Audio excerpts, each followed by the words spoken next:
saya dengar kata-katanya Gus Baha. Dunia ini likuidasi, orang bisa gempa, bisa lahar turun kapan saja. Kalau orang yang belajar geologi tiap hari memikirkan itu, orang takutnya mati karena itu katanya. Kalau orang tahu kalau mati aja ngelindur bisa tidur ngelindur bisa mati, orang lama-lama nggak mau tidur. Kalau kita dikasih berita negatif terus, lama-lama orang jadi negatif terus, nggak ada yang lagi mau balik lagi untuk hidup normal gitu. Nanti kalau Anda ahli geologi itu takutnya bumi ini likuifaksi karena sumber daya alamnya sudah begitu dikeruk, dimanfaatkan. Nanti yang ahli teroris atau yang ahli ekstremis itu takutnya itu ada teroris. Yang ahli sosiologi takutnya Indonesia itu chaos. Kalau chaos ya saling bunuh, saling. Jadi semuanya ini ketakutan ini semuanya mengarah terhadap kematian. Kecelakaan lalu lintas ya menjadikan orang mati. Likuifaksi kayak kemarin di Sulawesi ya, iya. Gunung meletus, gempa, tsunami. Nah ketakutan yang menjadikan kematian ya banyak. Kalau baru tsunami aja ya orang takutnya ke tsunami. Nanti kalau ada kematian gempa ya takutnya gempa. Kalau temanya COVID ya takutnya COVID. Jadi kalau kamu ingat mati itu jangan terus loyo, terus nunggu takdir mati itu enggak, malah disuruh semangat. Nah tenaga medis semangat mengobati pasien, yang pasien juga semangat mensupport dirinya supaya punya keberanian hidup. Orang Jawa nunggoni anak, nunggoni putu. Kalau saya sebagai kiai ya nunggoni santri, nunggoni umat.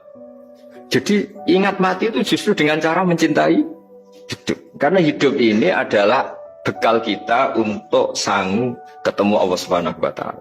Kalau tidak bisa berbuat baik sama orang lain, yang penting tidak mengganggu orang lain. Itu juga fa'innaha shadaqatun minka ala nafsik. Itu ya bagian dari sedekah kamu. Taruh saja misalnya kalau secara ilmu medis, misalnya kita ini kok dinyatakan positif COVID, secara ilmu medis nggak boleh ketemu orang lain, terus kamu diisolasi.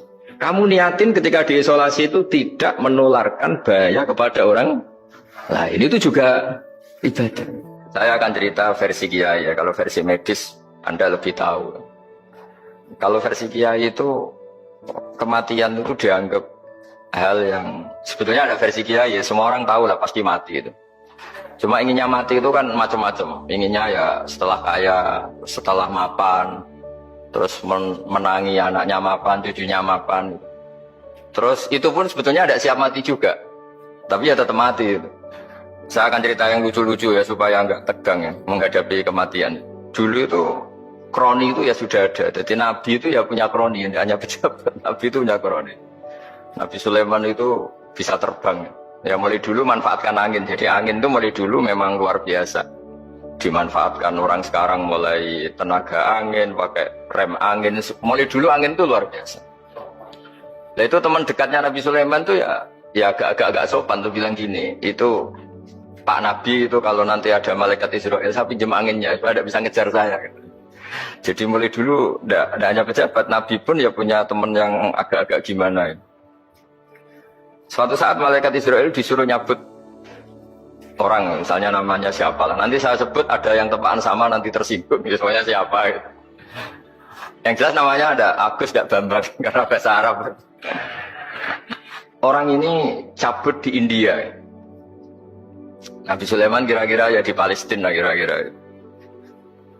Si orang ini ternyata di dekat Nabi Sulaiman. Nah karena Nabi itu kan orang hebat lah, sehingga malaikat ya kadang silaturahim ke para nabi. Israel sendiri ya kadang-kadang silaturahim ke para nabi. Silaturahim yang paling nggak disukai ya silaturahimnya malaikat Israel. Datang ke Nabi Sulaiman, sebenarnya niatnya silaturahim. Ternyata ketemu orang itu, kaget malaikat. Waduh ini gimana ini? Kok saya disuruh nyabut di India, kok orangnya di Palestina? Nabi Sulaiman kira-kira di kawasan Palestina, di wilayah yang katanya Israel itu. Kaget malaikat ini katanya disuruh nyabut di India kok ada di sini. Nah si kroni ini, si orang yang itu melihat malaikat Israel, entah kenapa kok dia bisa melihat itu. Mungkin punya kekuatan tertentu karena dekat Nabi. Kaget dia.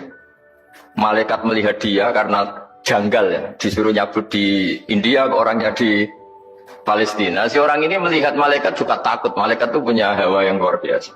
Akhirnya bilang ke Nabi Sulaiman, ya Nabi Allah tolong pinjemin saya angin untuk saat ini juga saya bisa terbang di India. Dipinjemin sama Nabi Sulaiman. Akhirnya orang itu sampai ke India. Terus malaikat senyum, seneng dia. Wah ini sesuai protokol. Karena andai kan orang itu tetap di situ, malah malaikat gak berani ngambil karena prosedurnya harus ngambil di India. Jadi andai kan dia tetap diam di situ, sebenarnya malah gak masalah karena gak sesuai apa? Panduannya harus karena dia terbang di India, malaikat itu nyusul ya terus diambil karena sesuai apa? Saya kan memang dipesenin untuk memperkuat apa ya, nakes, teman-teman semuanya lah pasien. Tapi saya cerita dimulai dari yang seperti ini saya sengaja karena memang ya hidup itu seperti inilah. Pasti kita semua akan mengalami kematian. Cuma inginnya kita ya hidup itu ya sehat. Ya, terus kalau mati itu ya tidak punya utang karena berat nanti utang. Saya tidak tahu fikihnya itu. Kalau utang pribadi itu hisabnya berat. Kalau utangnya lembaga itu gimana ya? Dihitung salahnya direkturnya, dihitung salah karyawan yang minta naik apa? Gaji. Saya tidak tahu kayak utangnya Indonesia itu yang disalahkan itu menterinya apa presidennya, apa yang selalu mengajukan gaji 13. Tidak tahu itu, karena di kitab tidak dibicarakan, yang dibicarakan utang-utang apa? Nah singkat cerita itu kalau ngadepin kematian atau sebenarnya yang ngadepin kehidupan juga kita ini. Inna sholati wa nusuki wa mahyaya wa mamati lillahi rabbil alamin. Saya bicara ilmunya kiai. Misalnya si A itu sebenarnya sudah ditulis dia mati karena kecelakaan. Yang satu ditulis mati karena sepuh, karena tua. Yang satu mati karena tersedak. Yang satu mati karena ngelindur. Mungkin yang satu mati karena tenggelam. Laqad kunta fi ghaflatin min hadza fakashafna ankal ghita'aka fabasarukal yawma hadid.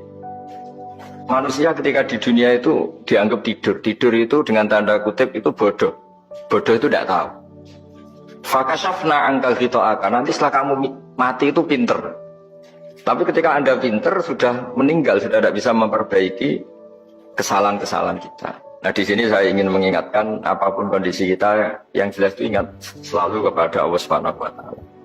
Caranya ingat gimana? Kata Nabi, kamu bayangkan musibah yang lebih ekstrim, kamu akan tahu yang kamu alami itu ahwanu wa aisar. Yang kamu alami itu ringan sekali. Ringan seringan-ringannya.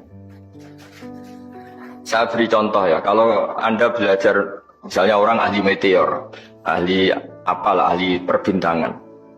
Ketakutannya pasti benda langit ini jatuh kemudian menimpa bumi. Nah, ketakutan yang menjadikan kematian ya banyak. Kalau baru tsunami aja ya orang takutnya ke tsunami. Nanti kalau ada kematian gempa ya takutnya gempa. Kalau temanya COVID ya takutnya COVID. Terus kalau ada tetangga mati karena ngelindur ya baru gue nak turu hati-hati nggak nak mati ngelindur. Nah masalahnya kan kita tidak tahu, nggak tahunya itu. Ya tadi takutnya COVID ternyata catatannya itu mati kecelakaan. Takutnya kecelakaan ternyata matinya itu ngelindur. Kan kita tidak pernah tahu. Dari tidak pernah tahu itu kemudian agama datang dengan anjuran sudahlah kamu tawakal bahwa semua urusan kamu di tangan Allah Subhanahu wa taala. Inna sholati wa nusuki wa mahyaya wa mamati lillahi rabbil alamin la syarikalah. Yes, ibadah kita, sholat kita, hidup kita, mati kita semua di tangan Allah Subhanahu wa taala. Sehingga dengan berpikir begini ini melihat COVID itu ya kayak melihat potensi kematian yang lain, kayak karena gempa, likuifaksi, kecelakaan, karena ngelindur, karena macam-macam.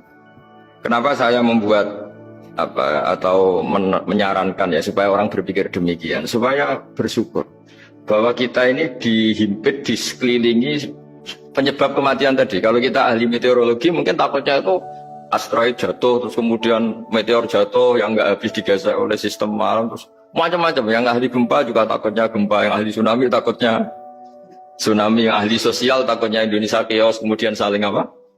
Bunuh, saling apa dan sebagainya dan sebagainya. Nah dengan keadaan seperti ini kita ini baik sekali. Bukan sekedar baik, baik sekali. Kita tidak mengalami chaos sosial, kita tidak mengalami likuifaksi, kita tidak mengalami benturan benda langit di bumi kita. Karena itu sekali terjadi, bukan 1-2 lagi, tapi habis seluruh Indonesia, mungkin seluruh dunia. Nah di sini cara Allah membuat kita selalu bersyukur bahwa hal-hal itu tidak terjadi. Jadi ada sebuah ayat yang Allah selalu mengingatkan, A'amintum man fis sama ayyakhsifa bikumul ardo fa idza hiya tamur. Kamu boleh sekali-kali berpikir Bumi ini justru potensinya itu likuifaksi, potensinya itu hancur karena di bawah itu ada magma, ada minyak, ada macam-macam. Ini kan di bawah ini kan ngerongkong cara Jawa itu karena diambilin terus. Piro-piro diambil ya ini ya ono masih bisa dipakai. Belum sistem bumi sendiri wafil arti kita mutajawirat, bumi sendiri itu berupa lempengan-lempengan. Setiap saat itu potensinya geser, sekali geser ya jadi gempa. Terus belum benda langit yang potensinya juga jatuh, sekali jatuh ya habis. Jadi yang kita ini dikepung sekian potensi yang bisa menghancurkan kita. Tapi nyatanya, mulai Nabi Adam sampai sekarang tuh ada kehidupan, ada khayal. Sing Joko yang kepengen payu rabi, mungkin sing wis payu rabi ya mbah kepengen mbah roh. Macam-macam lah. Tapi yang jelas itu wong dikepung kematian kok ya khayalnya masih tinggi gitu. Tapi ini saya cerita supaya orang Indonesia itu ngerti lah bahwa yang ngepung kita itu tidak hanya COVID. Ta'addadatil asbabu wal mautu wahidu. Sebab kematian bisa macam-macam, tapi kesimpulannya tetap saja namanya mati.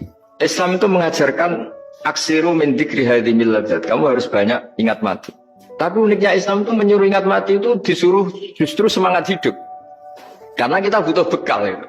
Jadi kalau kamu ingat mati itu jangan terus loyo, terus nunggu takdir mati itu enggak, malah disuruh semangat. Nah, tenaga medis semangat mengobati pasien. Yang pasien juga semangat mensupport dirinya supaya punya keberanian hidup. Orang Jawa nunggoni anak, nunggoni putu. Kalau saya sebagai kiai ya nunggoni santri, nunggoni umat. Jadi ingat mati itu justru dengan cara mencintai hidup. Karena hidup ini adalah bekal kita untuk sanggup ketemu Allah Subhanahu wa taala. Kalau tidak bisa berbuat baik sama orang lain, yang penting tidak mengganggu orang lain. Itu juga fa'innaha shadaqatun minka ala nafsik. Itu ya bagian dari sedekah kan. Taruh saja misalnya kalau secara ilmu medis, misalnya kita ini kok dinyatakan positif COVID, secara ilmu medis nggak boleh ketemu orang lain, terus kamu diisolasi. Kamu niatin ketika diisolasi itu tidak menularkan bahaya kepada orang lain. Itu juga ibadah. Jadi ibadah itu gampang sekali, mudah sekali. Karena agama ini yuridu wa bikumul yusra wa la yuridu bikumul agama ini mudah bukan sulit.